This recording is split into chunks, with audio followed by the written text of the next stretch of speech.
From the Foundation Studio right here on Biloxi's Back Bay, welcome to SuperTalk Outdoors, where we celebrate every single Monday at lunchtime the world-class outdoors of the state of Mississippi, because we are the capital of the outdoors in America. Happy New Year to you. It's amazing. It's 2023. 2023. Get that in your head. Where did 2022 go? Man, oh man, but what a great time of the year to be in the outdoor. I want to thank you for joining us on the powerful SuperTalk Mississippi Radio Network, or on SuperTalk TV at C Spire TV. But some of you are listening on Facebook or YouTube or your favorite podcasts. So with that said, it's January the 2nd, 2022. Like I said, Happy New Year. I love this time of year. And we got a month to go of duck hunting and deer hunting and fishing. You don't think about fishing this time of the year, but today's show is literally going to be dedicated to fishing on the coast, because we're going to spell out to you what it looks like to fish year-round in coastal Mississippi. For the first part of the show, we're going to have Ronnie Daniels of the Fisherman Guide Service.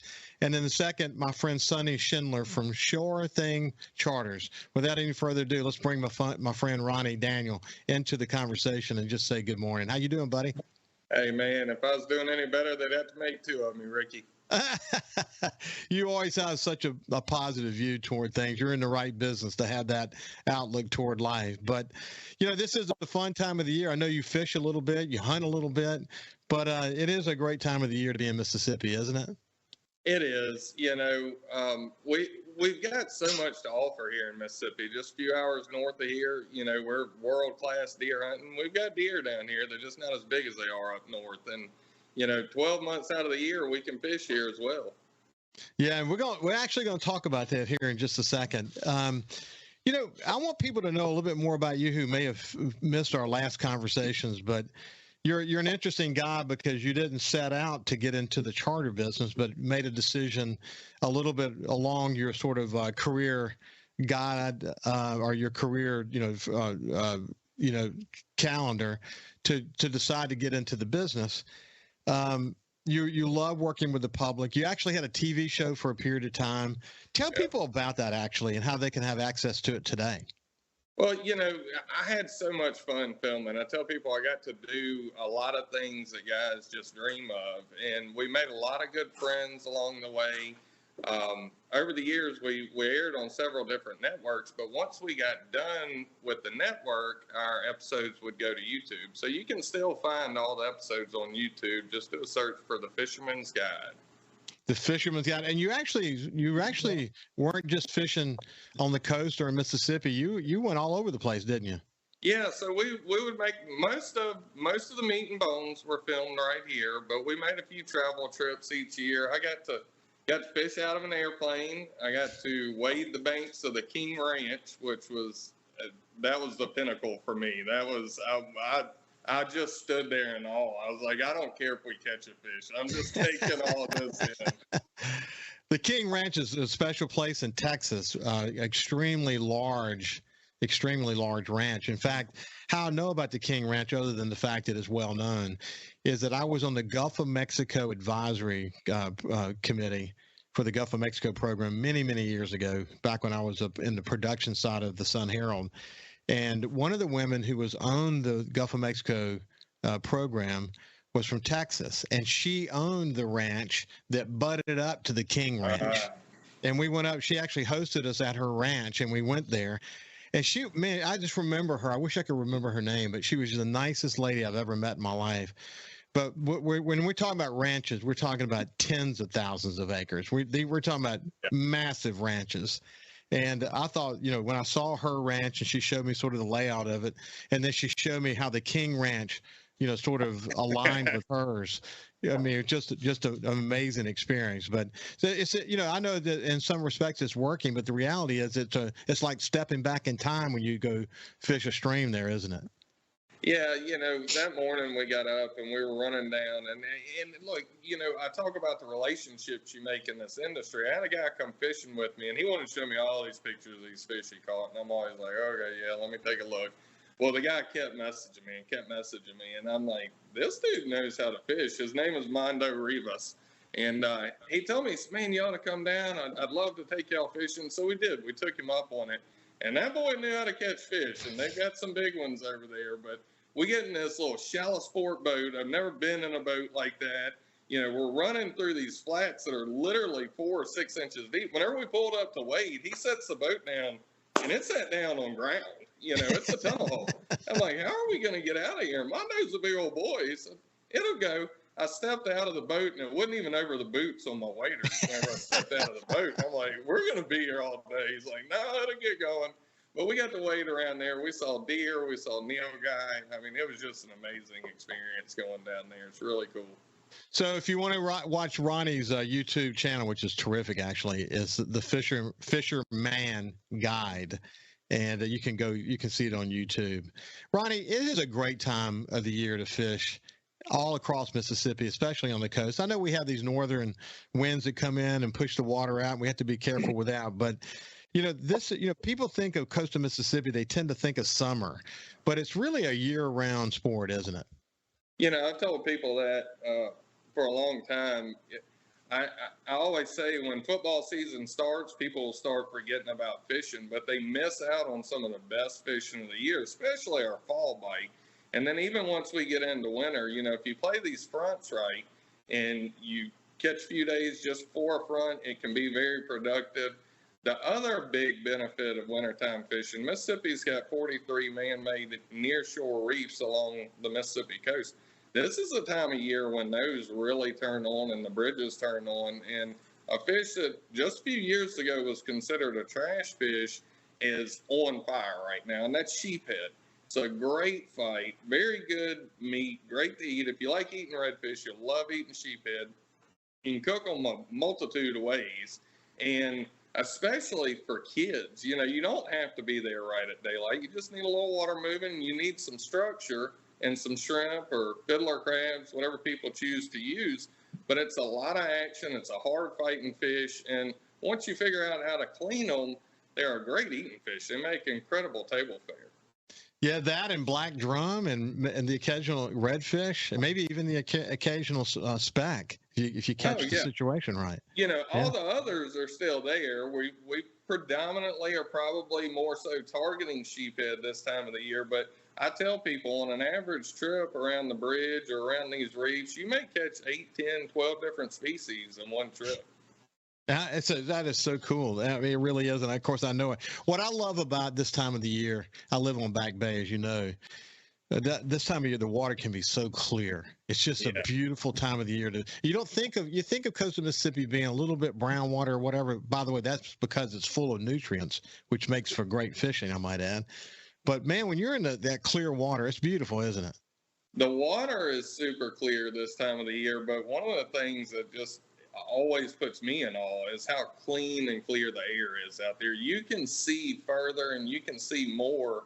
I was at Cat Island just 2 or 3 days ago, and I was just standing there looking at everything. And I mean, it's just gorgeous this time of the year because everything's so bright and clear. You can see it all. We've got a ton of ducks out there right now. The dolphins are still around.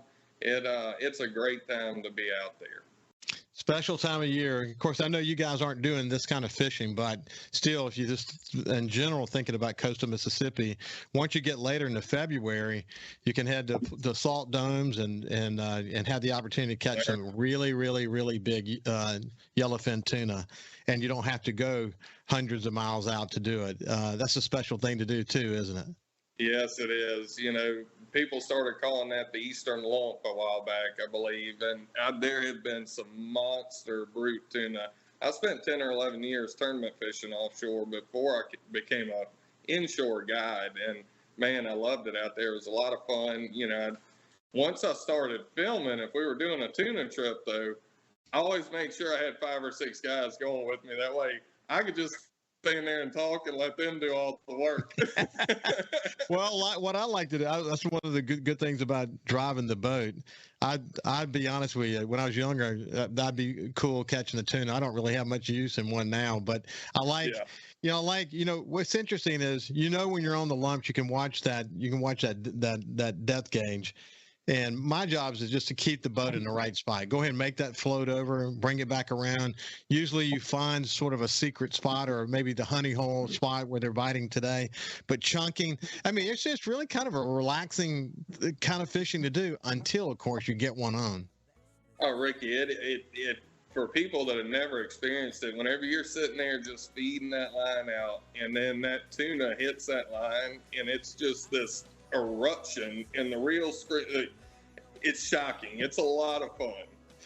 Or it could be a mako shark, or it could be other type of shark. It could be an amberjack. It could be, man, it's just a gigantic bonita. It could be just about anything. Hey, when we come back, we'll continue our conversation with Ronnie Daniels as we talk about fishing in coastal Mississippi as a 365 day a year enjoyment. We'll see you after this.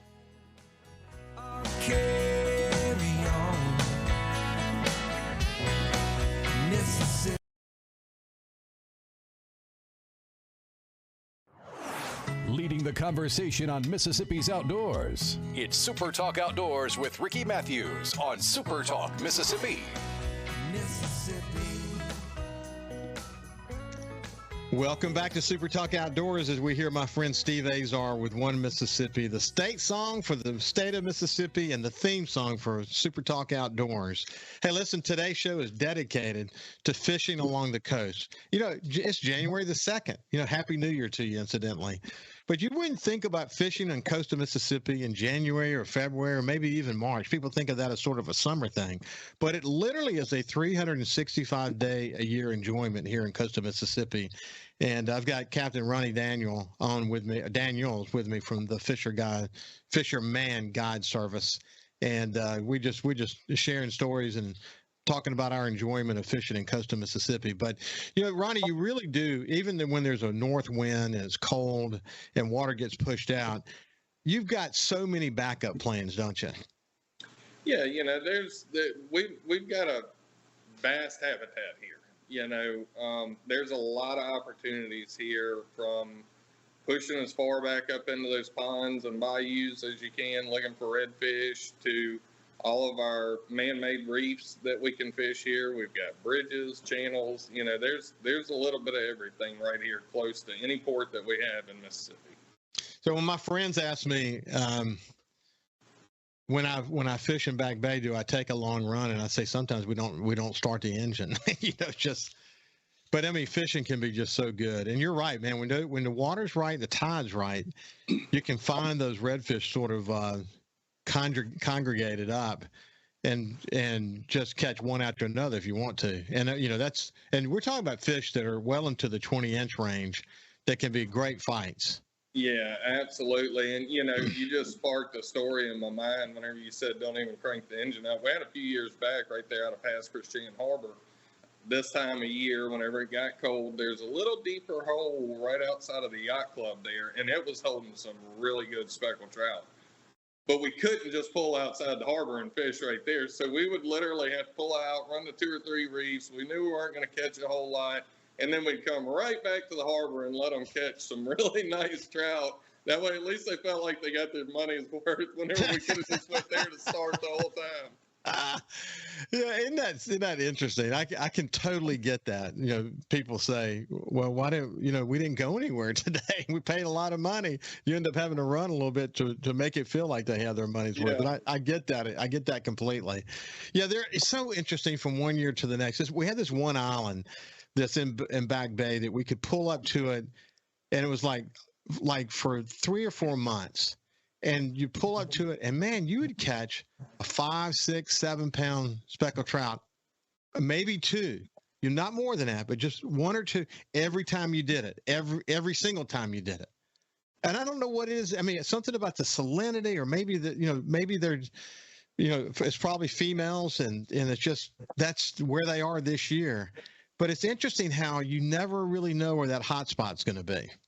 And it changes, you know, it changes from year to year. It can change from month to month, especially on a year where we have a lot of rainfall, because you may have that salinity push back out. Those rivers come up a little bit, like what we dealt with back in December. We had a bunch of rainfall.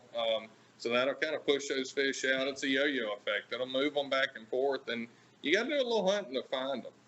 Yeah, no doubt. As you and I have discussed before, you and Rimmer Covington are good friends and have worked hard to create something special over at the Pasquishan Harbor called the Shaggy Charter Docks. Tell people what that is.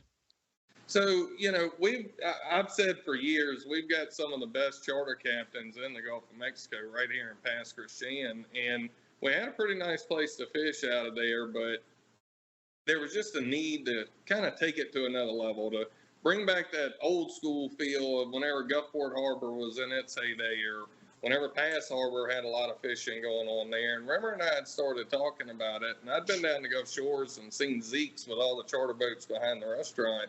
I said, man, this would be really cool. And he said, yeah, I think it would too. He said, let's try to put something like that together. And then, out of something terrible, Hurricane Zeta, that destroyed the harbor, we were able to rebuild and grow something that has really turned into a top class destination. Yeah, so somewhere, what I love about it is, as you and I discussed on past shows, it's a great way for, let's say the mom or the wife and the kids aren't going to go fishing if dad is, and you can pull up and drop the dad off and be close to other shops and be able to do other things when dad's out fishing. And then when he comes back, you clean the fish right there. You can go to the restaurant and have it cooked. It's just a great setup, isn't it?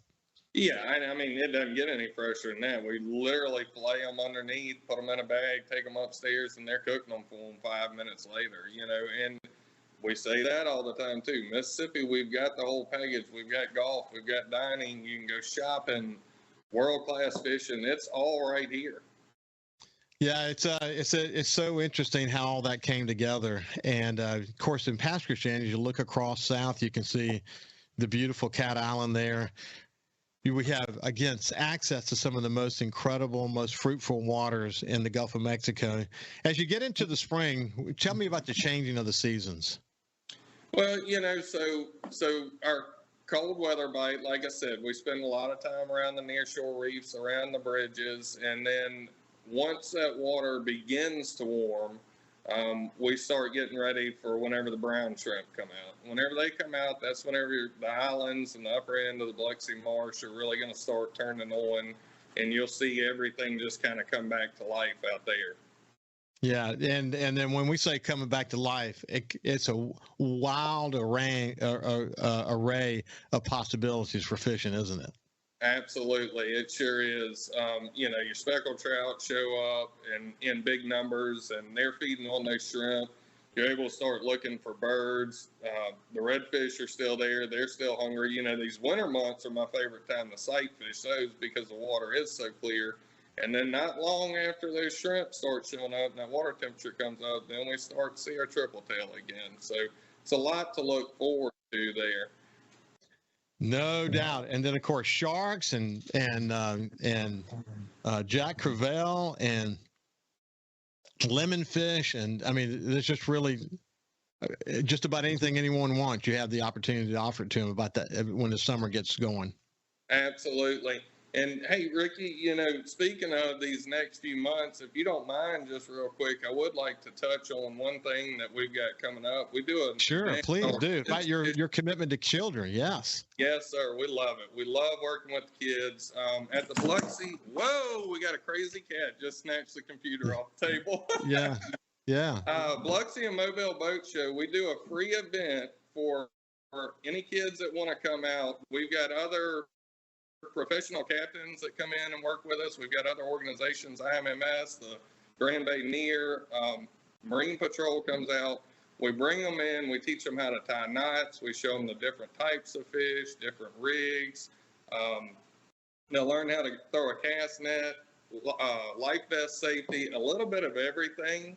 And whenever they get done, they're going to leave with a goodie bag. They'll have rod and reel provided by CCA, plus a lot of other goodies that they'll get while they're in there, and it's all totally free. We just like to try to get them that first exposure or plant that seed for them to want to get outdoors and experience what we love so much. And it's grown to the point that you're literally touching hundreds of kids now.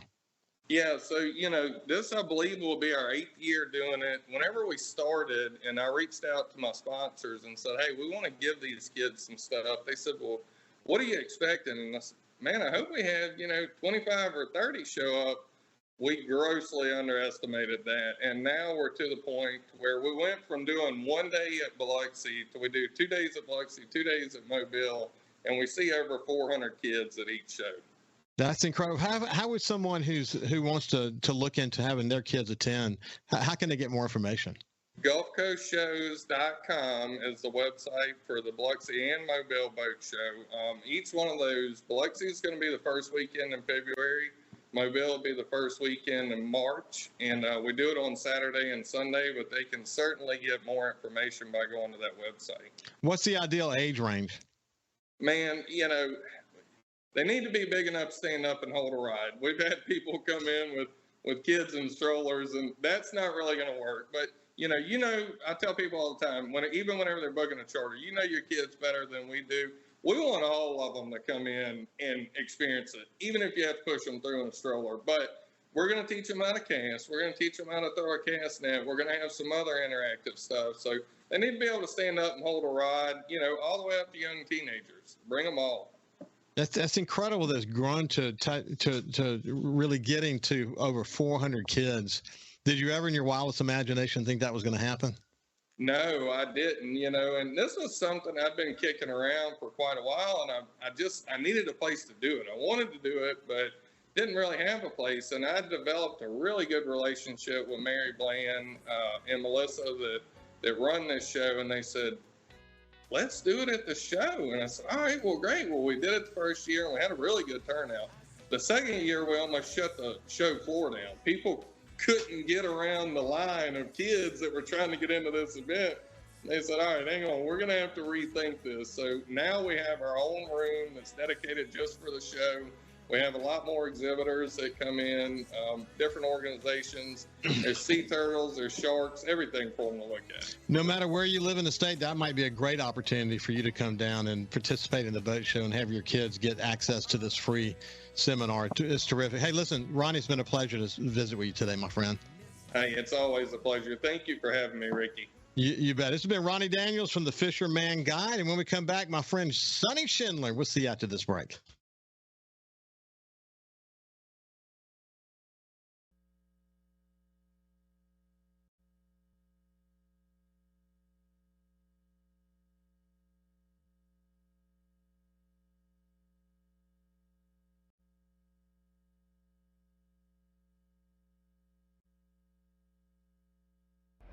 This is Super Talk Outdoors with Ricky Matthews on Super Talk, Mississippi.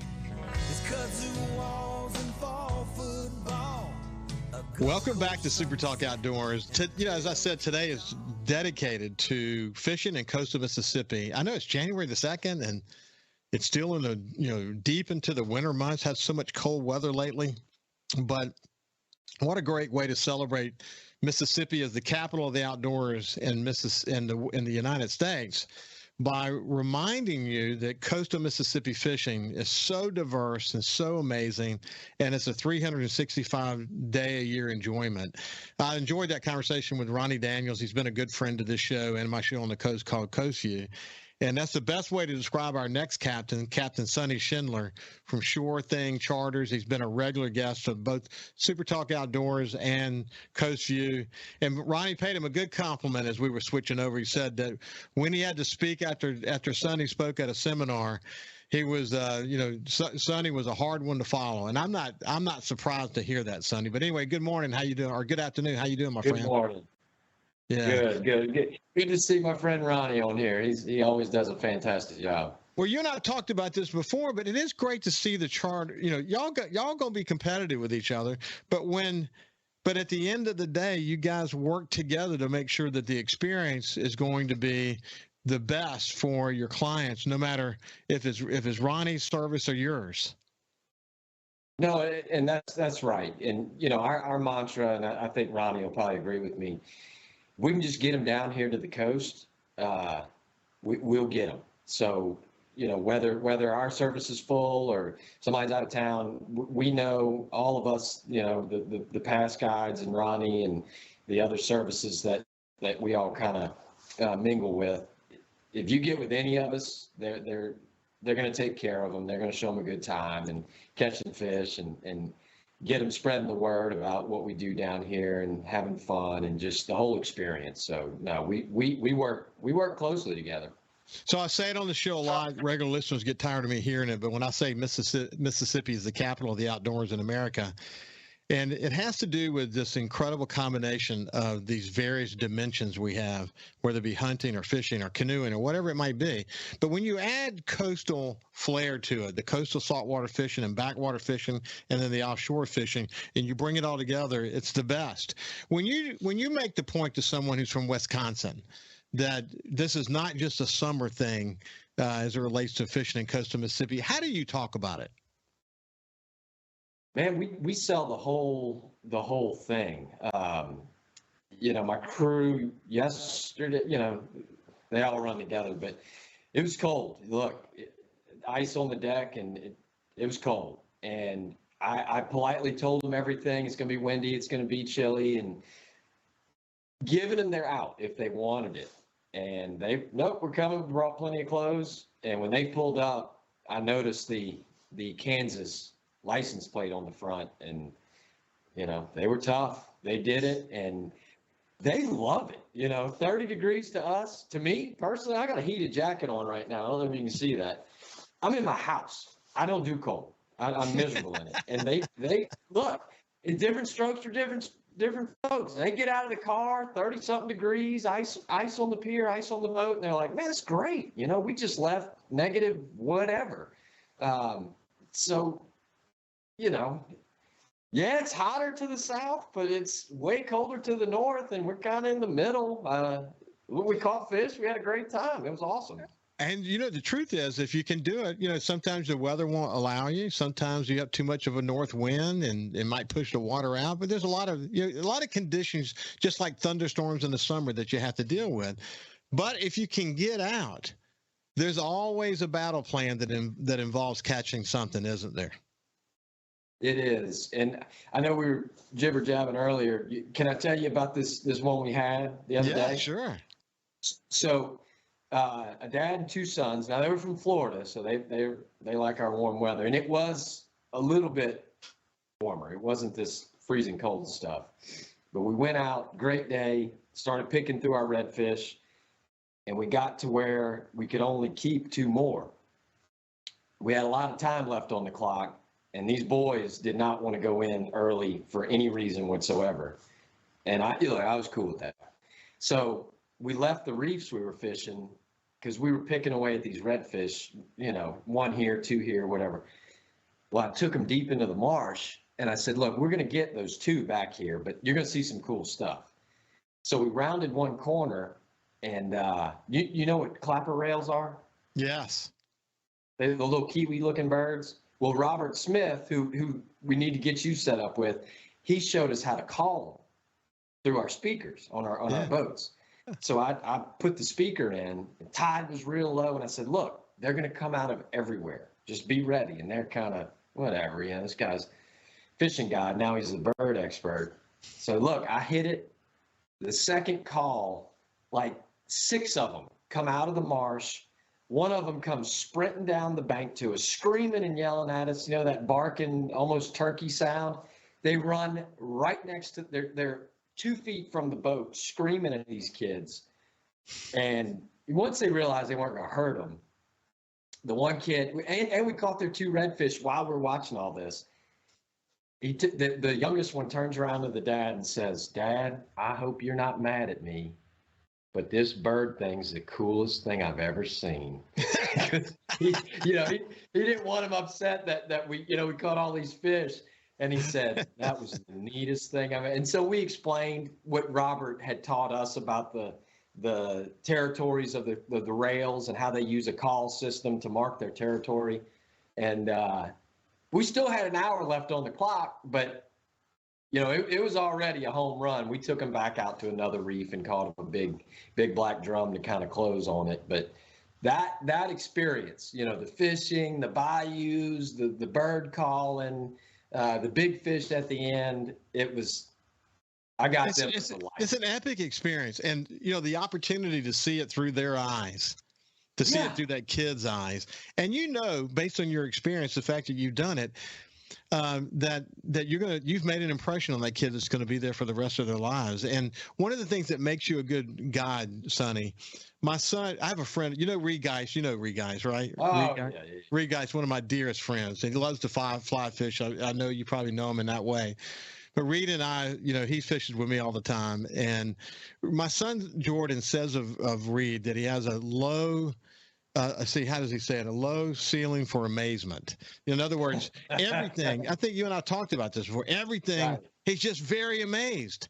And he never gets unamazed. In other words, every moment, if he's seeing this bird for the 500th time, he's still amazed by it. He's like, oh, my God, it's so beautiful. He's a guy who lives in the moment and appreciates it.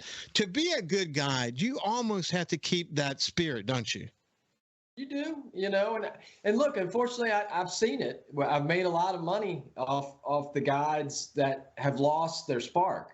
I'm not going to throw anybody under the bus, but there have been names that come through with, man, the guy was fishing for himself, or he wasn't open to any of our suggestions, or he wouldn't talk to me.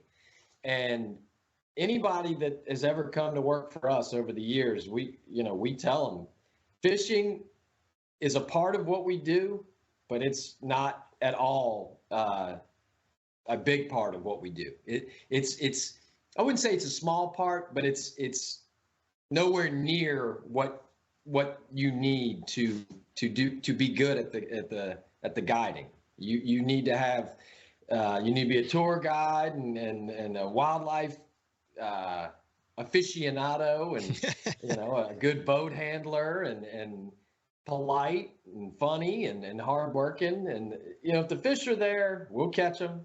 I like to think we're good at that, but we're really good at the total package. Did you ever think, it's interesting because you do kind of a mix of things. Obviously, you're a good fisherman and you love just showing people a great time fisherman. That's your bread and butter. But you also, with your long association with landowners at Cat Island, you have this great Cat Island experience you do, and you may be bringing fishermen out, or you may just be bringing families out to enjoy the island, or it could be birding.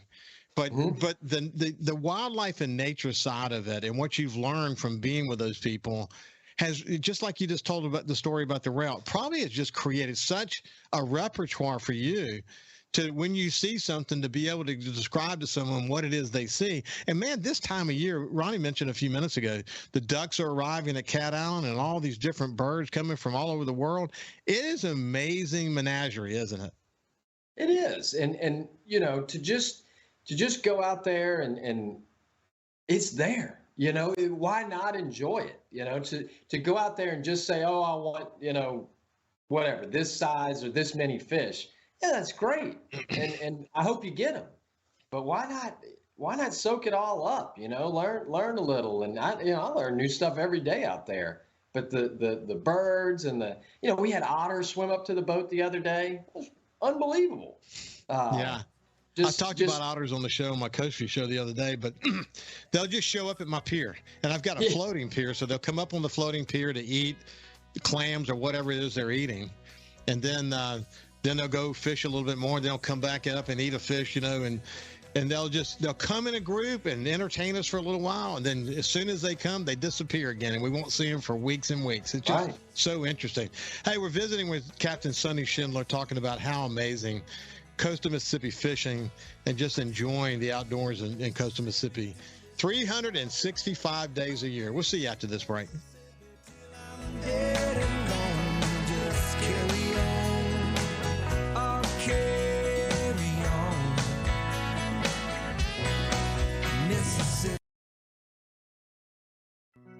We live in one of the best places in America to enjoy the outdoors. So let's talk about it.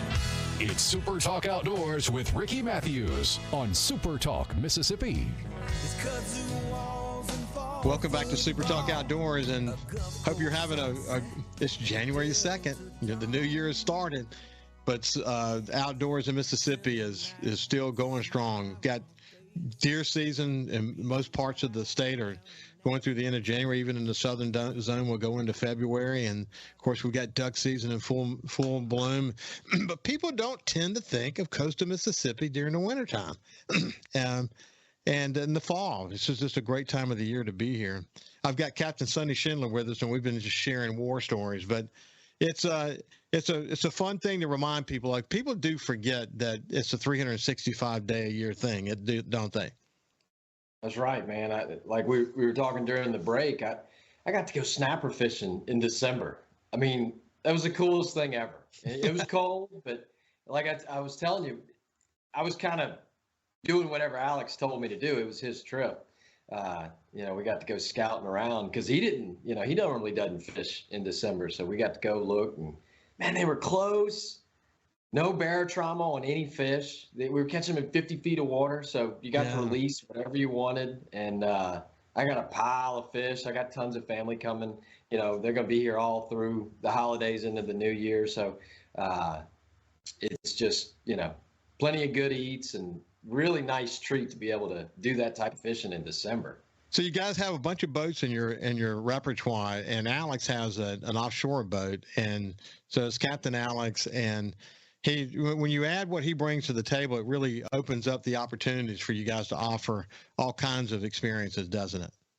It does. And, like anything, he's weather sensitive with that big boat, but he's got a small boat. So on the days he can't make it out, he's ate up with it, man. I got all that stuff. I got it all out of my system, man. I'm not mad at those tuna and wahoo and snapper.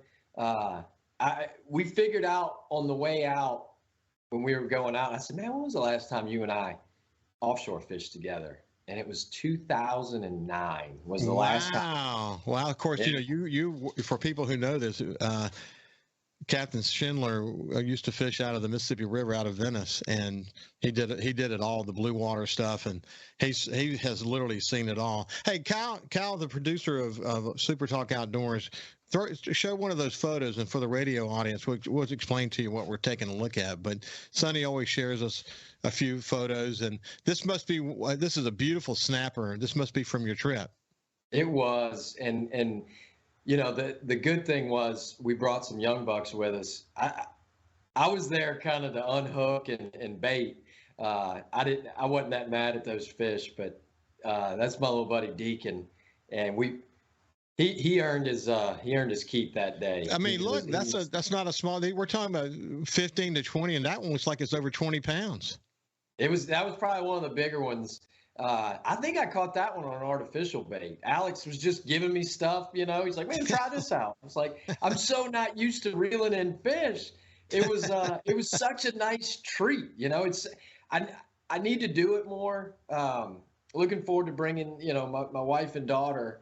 But even my friend Alex, who I see many times a week, making time to fish with my buddies. I don't get to do it. And, again, what makes it so special, I felt this way with my conversation with Ronnie. I hear you saying the same thing of Alex. I know this about you, but as you pointed out, some guys get a little bit, they lose their amazement for it. And it shows with the customers that they bring. The fact that you're still motivated after all these years, you're the kind of God that I would want to have if I didn't have a boat. I mean, I thank you. And you kind of got to have two things to do what we do. You got to have just an unconditional love for the outdoors. That's the easy one. The other one is you kind of got to have a screw loose. Like this, going out and fishing in this cold weather, knocking ice off the boat, and I have to sit in my truck 20 minutes to get all the ice off the windows to go launch a boat. And I still love it. I still do. I still get excited when the alarm clock goes off, and finding that new spot. I figured out that that's kind of my thing. Like, I love catching fish. I love seeing the birds and all the wildlife, but finding that new area, that new point, that new bar, that new reef, that's really what drives me more than anything, is that next spot. I love that too, man. I love that too. And then you just add it to your repertoire. And as you and I have discussed so many times, when you leave, you have 100 battle plans. If this battle plan doesn't work, we're going to try this next one. We're going to try this next one. And, the years of experience, you start discovering some really interesting things. You might have fished here and then run a mile over here when, if you only run like 100 yards, it would have one of the best fishing holes I've ever seen, but I just didn't know it was there. Okay, I mean, I can't tell you that 100-foot, 100-yard move has changed the game for me, and I don't do it enough. I need to do it more. I hear you, man. Hey, this has been Captain Sonny Schindler. I hope you have a great New Year's. I know it's January 2nd, and we're talking about fishing on the coast. But look, when people are duck hunting and deer hunting and enjoying the outdoors, coast of Mississippi is big time in play. So never forget it. Never forget it as we celebrate that. And as I always say, stay safe. For goodness sake, stay safe when you're in the outdoors.